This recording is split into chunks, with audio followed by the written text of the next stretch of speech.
Hello, welcome in my YouTube channel simple eco वाले।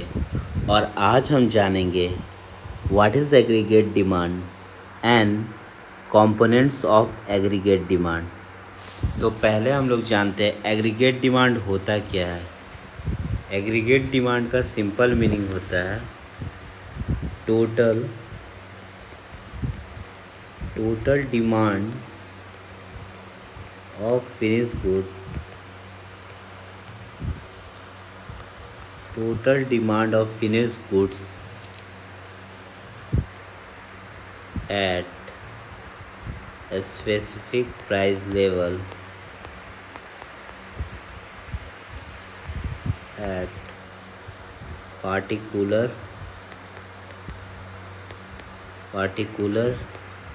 period of time। तो इसका मतलब हुआ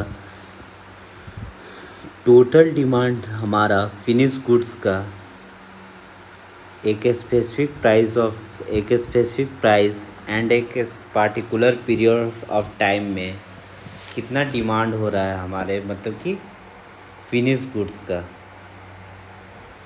तो इसका एक ये भी एक आप लोग इसको भी पढ़ सकते हैं। It refer to total demand for final goods and in economy final goods and यहाँ पर सर्विसेज होगा। Final goods and services in economy at a specific price level at a specific price in time. तो meaning वही है जो आपने ऊपर पढ़ा। तो अब हम लोग जानते हैं कि फॉर्मूला क्या है। फॉर्मूला वही है जो एग्रीगेट डिमांड का कंपोनेंट्स है। और एक बात मैं बता देता हूँ, एग्रीगेट डिमांड अगर ये एग्रीगेट डिमांड लॉन्ग टर्म में होगा तो ये जीडीपी के बराबर होगा। जीडीपी के बराबर होगा।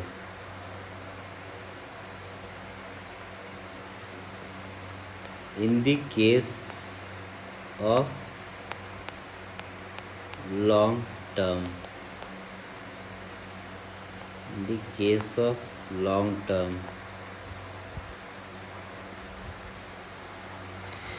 because formula of AD and GDP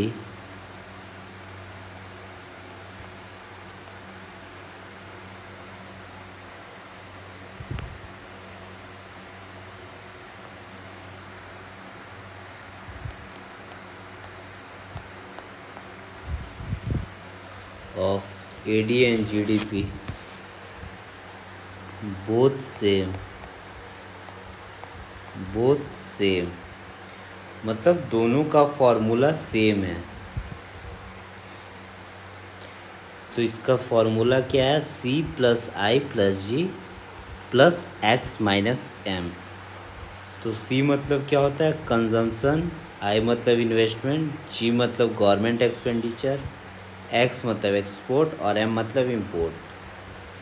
तो अब जानते हैं कि जो इसका कंपोनेंट है इसका मतलब क्या होता है। तो फर्स्ट में आता है हमारा कंजम्पशन।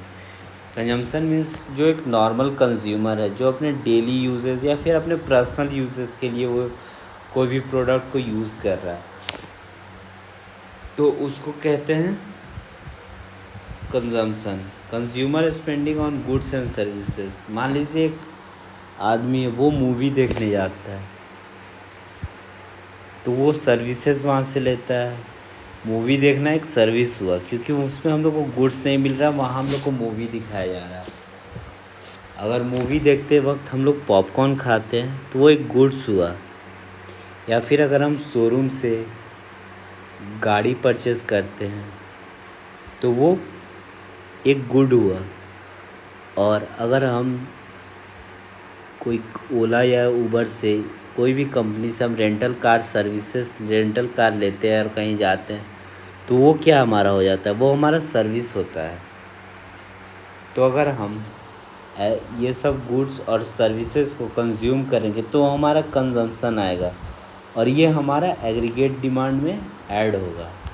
तो हम लोग जानते हैं कि इन्वेस्टमेंट क्या होता है। इन्वेस्टमेंट में भी फिनिश गुड्स परचेज़ किया जाता है, पर वो फिनिश गुड्स इसलिए परचेज़ किया जाता है क्योंकि मान लीजिए एक फैक्ट्री है, उसमें बहुत सारा जैसे कि डाइंग मशीन हुआ या फिर बहुत सारा जैसे मतलब कि ऐसा उसमें मशीन परचेज़ किया जा रहा है जो कि प्रोडक्ट बनाने के लिए यूज़ होता हो, तो उसको हम लोग क्या कहेंगे, उसको हम लोग कहेंगे इन्वेस्टमेंट। तो इसका डिफिनेशन भी देख लेते हैं। It's refer to expenditure incurred by firm purchase of capital goods like machine plant equipment etc। तो आपने देख लिया ये क्या आता है, ये आता है हमारा इन्वेस्टमेंट में। अब हम लोग आते हैं गवर्नमेंट एक्सपेंडिचर।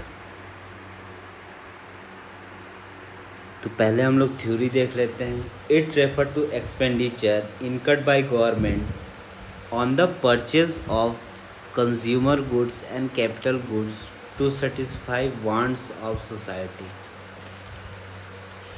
गवर्नमेंट बहुत जगह पब्लिक सर्विस के लिए, जैसे कि आप बहुत जगह जैसे रोड बनवाती है, ब्रिज बनवाती है, वो किसके लिए बनाती है, वो हमारे सोसाइटी के वांट्स को सेटिस्फाई करने के लिए बनाती है। या फिर आप देखते होंगे कहीं पे कि मतलब गरीबों को अनाज बांटा जा रहा है, तो ये सब गवर्नमेंट क्या करती है, कहीं से वो परचेज़ करती है तब जाके वो सोसाइटी में बांटती है। तो ये हुआ government expenditure. Government expenditure consumer goods, मान लीजिए वो चावल खरीद रही है गरीबों में बांटने के लिए, तो ये क्या हुई, ये किस में आता है, ये कंज्यूमर गुड्स में आता है। और कैपिटल गुड्स, मान लीजिए गवर्नमेंट अपने तरफ से कहीं कहीं चार्जिंग स्टेशन लगवा दे ईवी के लिए, मतलब इलेक्ट्रिक व्हीकल के लिए, तो ये किस में आ जाएगा, ये आ जाएगा कैपिटल गुड्स में।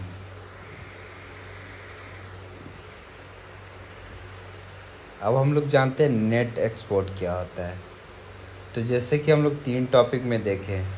फर्स्ट कंजम्पशन, जो कि हम मान लीजिए कि हम लोग इंडिया में जितने लोग गुड्स एंड सर्विसेज दे रहे हैं वो कंजम्पशन में आ जाएगा।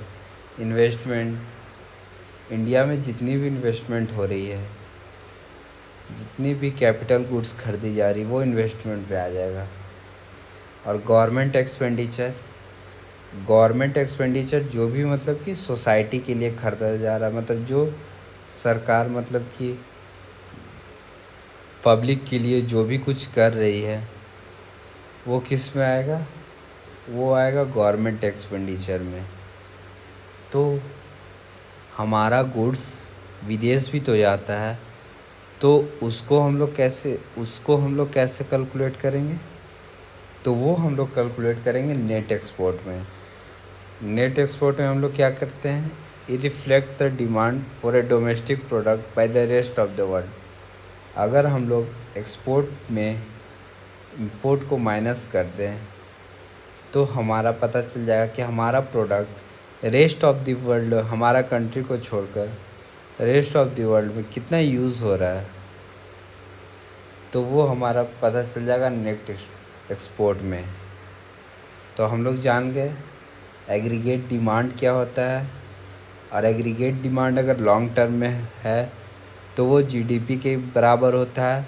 तो वो क्यों जीडीपी के बराबर होता है, क्योंकि एडी एग्रीगेट डिमांड और जीडीपी का फॉर्मूला दोनों का सेम होता है।